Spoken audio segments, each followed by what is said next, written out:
Imagine changing your entire selfie image with the click of a button. Want to look slimmer, prettier, even younger?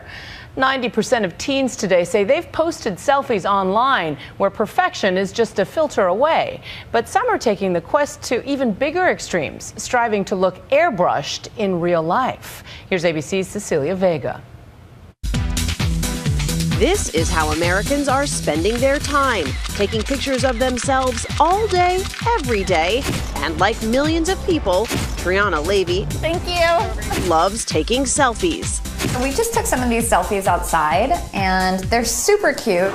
But she doesn't always love the result. I'm feeling like I look a little pale in these pictures. So to get the perfect picture, she just uses an iPhone app.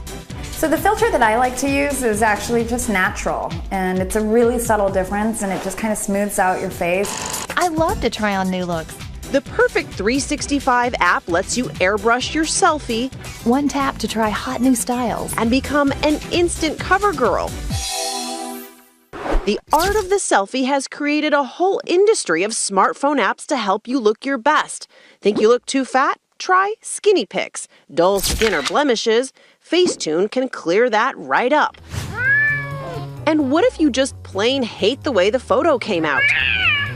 Like these cats in a Pixter ad? Don't worry, it can all be fixed.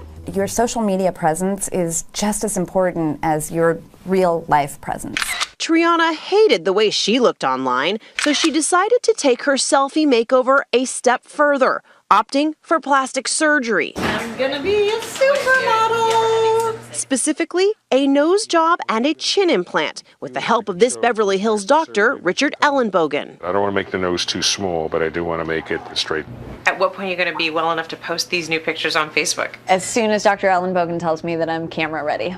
We first met Triana 2 years ago in Los Angeles. I wanted to talk to you about this project. It was hard to see the flaws nagging at her, but she told us she didn't like the face staring back at her during Skype chats.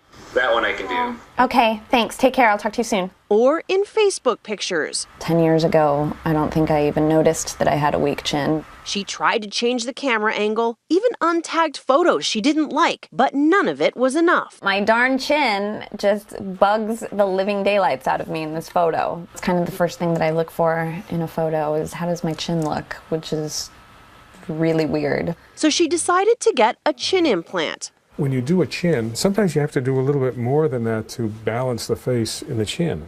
But it didn't stop there.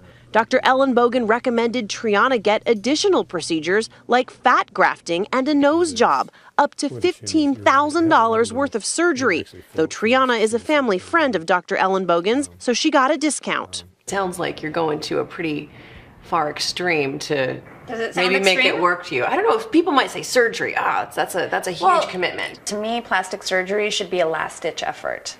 After you've worked out, after you've had good discipline in your diet and exercise, then you go to surgery.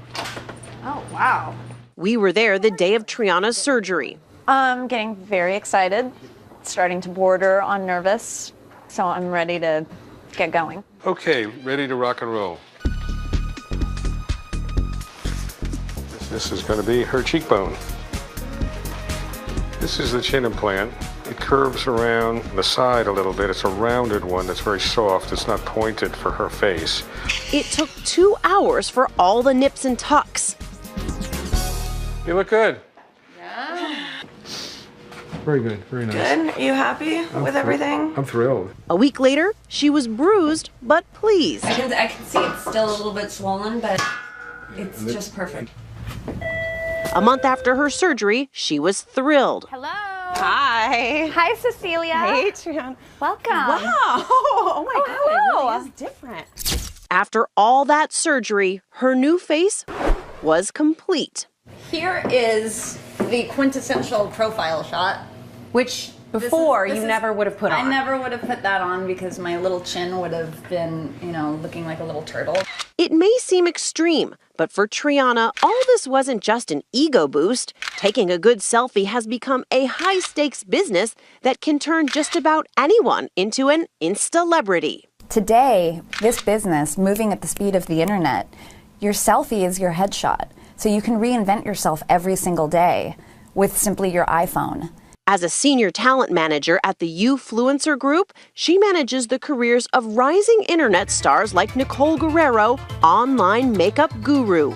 Their social media presence and their use of selfies on Instagram is a huge marketing tool that they have at their fingertips. There are companies devoted to finding the next big star online and the ad dollars they can bring in, hoping they can pick out the next Jen Selter, who became famous for her provocative posterior selfies. Today, Triana is still happy. I now have the face that I've always thought that I had. I feel like I still look like myself, but photoshopped. But in the quest for the picture-perfect face, she is not done with medical enhancements. Since the last time you've seen me, I actually had to have a corrective, very small corrective surgery on my nose. And I had a little bit more fat grafting, and Botox is, to me, a necessity. It's kind of like in my bills, like rent, food, gasoline, medical insurance, Botox. It's like a standard. Ironically, Triana feels selfie-enhancing apps actually can make people insecure about the way they look in real life. It skews our perception of how we should look. I think it is making hold ourselves to a much higher unrealistic standard. But Triana believes there is nothing wrong with trying to look her best. Not everybody is born beautiful, and if you can get a little help from an app or from a nip tuck or from an Instagram filter, then more power to you. For Nightline, I'm Cecilia Vega in Los Angeles.